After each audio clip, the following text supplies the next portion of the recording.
Good morning, everyone. My name is Ashaful Baritare, and today I will be presenting on Herzberg's two-factor theory.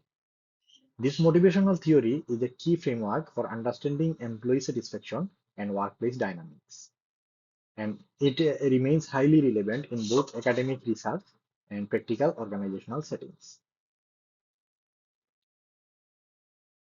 Now, overview.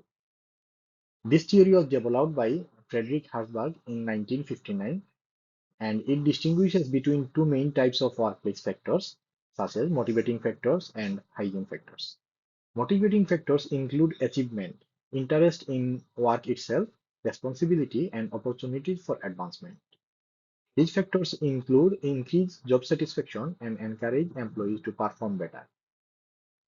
And hygiene factors include things like salary, working conditions, company policy, supervision, and relationships. These factors do not necessarily create satisfaction, but their absence can lead to dissatisfaction. In simple terms, motivators drive people up and hygiene factors prevent people from going down. This distinction has been widely applied in human resource management and organizational behavior. Now, key motivators in the workplace. According to Herzberg, motivators are intrinsic factors that drive satisfaction and engagement at work. There are three main motivators: autonomy, competence, and relatedness. Autonomy means having the freedom to make decisions and control how we do our work. And competence refers to feeling capable and confident in our skills and performance. And finally, relatedness is about building positive relationships and feeling a sense of belonging at work. This aligns closely with self-determination theory proposed by Marilyn Gagne and Edward Deci in 2005, which explains how these needs support motivation and well-being in the workplace. Now, critique of AI-generated essay. Reviewing the AI-generated essay on this theory, I found several issues. It was clear and structured, but too descriptive and lacked deeper analysis. It overlooked the evidence that motivators and hygiene factors can overlap in practice. And then it didn't account for cultural and organizational variations, which are crucial in applying this theory globally.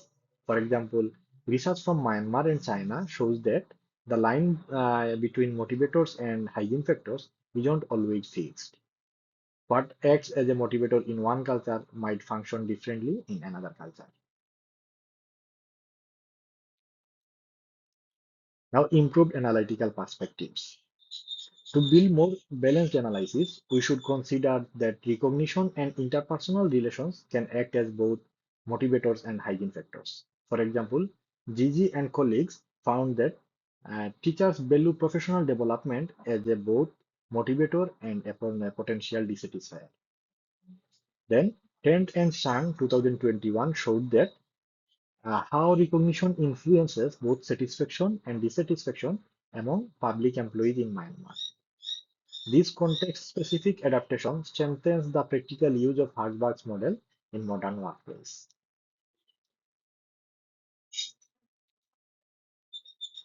Reflection on real-life application. Now I would like to reflect on my own workplace experience in retail. Low pay and inflexible schedules acted as hygiene factor. These didn't make the job more satisfying, but they definitely had the potential to cause the dissatisfaction if they weren't addressed. On the other hand, responsibility and trust from supervisors acted as motivators.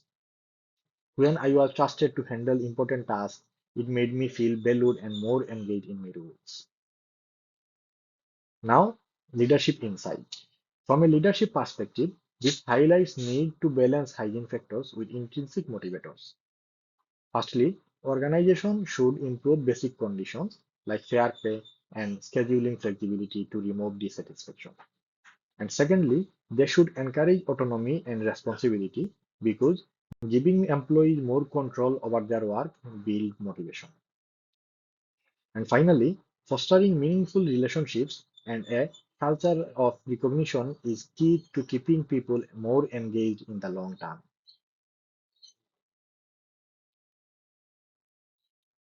This is my reference list. Thank you for listening.